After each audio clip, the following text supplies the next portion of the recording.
Hi guys. आज आपको हम बताएंगे कि भारत के राष्ट्रपति कैसे बनते हैं। यह हम हमारे भी अंदर जिज्ञासा होती है कि क्या हम भारत के राष्ट्रपति बन पाएंगे, या भारत के राष्ट्रपति जो हैं उनकी क्वालिफिकेशन क्या होती है, उनकी एलिजिबिलिटी क्या होती है। आइए हम इसके बारे में बात करते हैं। और सबसे पहले हम ये बताएंगे कि भारत के जो राष्ट्रपति होता है, भारत का राष्ट्रपति भारत का एक प्रथम नागरिक होता है और भारतीय तीनों सेनाओं का यानी कि आर्मी, नेवी, एयरफोर्स इन तीनों का प्रमुख होता है।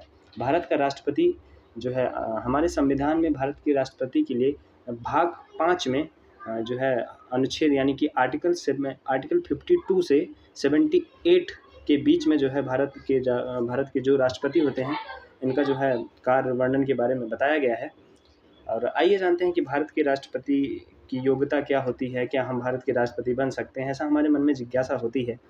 तो जो भारत के राष्ट्रपति की जो योग्यता है ये हमारे अनुच्छेद 58 में बताया गया है कि भारत में एक राष्ट्रपति होने की योग्यता क्या होती है। आइए जानते हैं। सबसे पहले जो भारत में राष्ट्रपति होने की योग्यता ये है कि आप भारत के नागरिक होने चाहिए, और दूसरी बात, आपकी उम्र 35 वर्ष कंप्लीट हो चुकी हो, और तीसरी बात यह है कि आप किसी भी लाभ के पद पे ना हो। लाभ के पद का मतलब ये है कि आप किसी भी गवर्नमेंट जॉब में ना हो। हालांकि कुछ ऐसे पद हैं जिन्हें गवर्नमेंट जॉब का पद यानी कि लाभ का पद नहीं माना जाता है, जैसे केंद्रीय या राज्य मंत्री जितने होते हैं इन्हें लाभ का पद नहीं माना जाता है। और जो भी राष्ट्रपति या उपराष्ट्रपति होते हैं इन्हें भी जो है लाभ का पद नहीं माना गया है, यानी कि ये भी जो है राष्ट्रपति के चुनाव के लिए ये अप्लाई कर सकते हैं। ठीक। सबसे ज़्यादा इम्पॉर्टेंट बात ये है कि भारत में राष्ट्रपति, ये तो तीनों चीज़ शायद सबके अगर देखा जाए तो हमें लगता है पूरे भारत में कम से कम 96% लोग तो ये क्राइटेरिया तो पार ही करते हैं कि 35 साल की उम्र हो, भारत के नागरिक हो, गवर्नमेंट जॉब ना हो, है ना।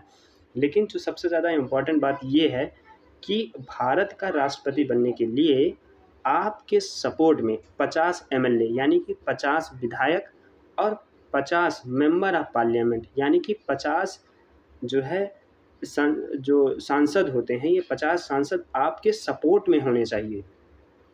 और अगर ये आप क्राइटेरिया अगर आपके अंदर ये है, तो ये आपके सपोर्ट में हैं, तो आप जो है एक जो है धनराशि के रूप में, एक ज़मानत राशि के रूप में आप 15,000 रुपये आपको जमा करना होता है। हालांकि जैसे कि हर चुनाव होता है, हर चुनाव में हमें ज़मानत राशि जमा करनी पड़ती है, ऐसे ही राष्ट्रपति के चुनाव में हमें जो ज़मानत राशि देनी पड़ती है वो होती है 15,000 रुपये। और ये ज़मानत राशि अगर आप चुनाव जीतते हैं तो ये आपकी ज़मानत राशि हालांकि वापस भी हो जाती है, लेकिन अगर आप 16% से कम वोट पाते हैं तो आपकी ये ज़मानत राशि नहीं होती।